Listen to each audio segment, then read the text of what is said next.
नमस्कार मंडळी, स्वागत आहे तुमचं आपल्या नवीन एका व्हिडिओमध्ये।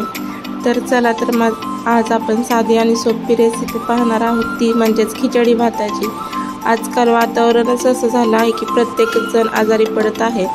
तर आजारपणात खाणारा जाणारा हा भात आणि साधा सोपा आपण आज बघूयात कसा केला।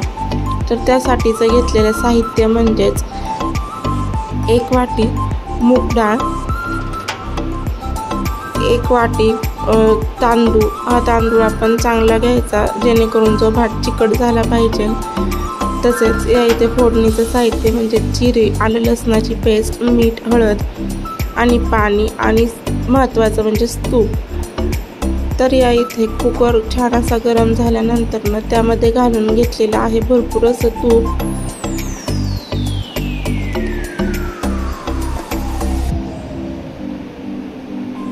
तूप चांगलं गरम झालं की आपल्याला त्यामध्ये घालायचे आहे जिरे आणि मोहरीचा सुद्धा आपण इथे वापर करू शकतो।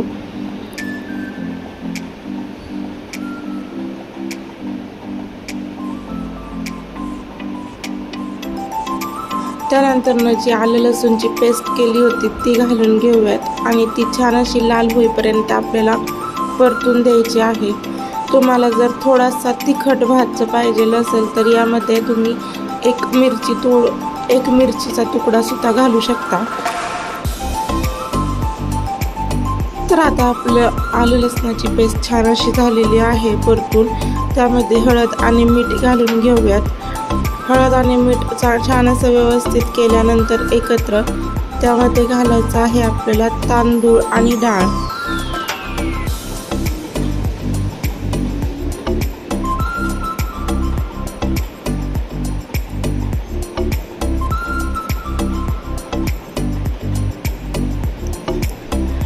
डाळ तांदूळ घातली तरी आपल्याला ते व्यवस्थित असं हलवून घ्यायचं आहे 2 ते 3 मिनिटं।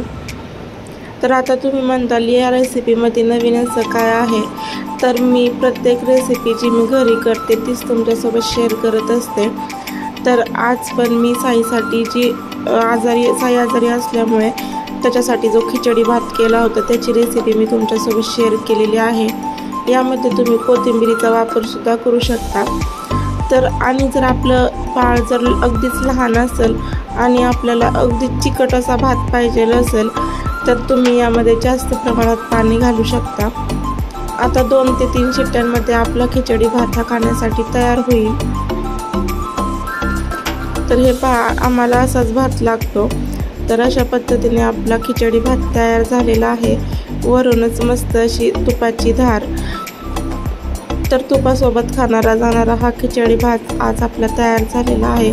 तुम्हाला आजचा व्हिडिओ आवडला असेल तर व्हिडिओ नक्कीच लाईक करा, शेअर करा आणि सबस्क्राईब करायला मात्र विसरू नका।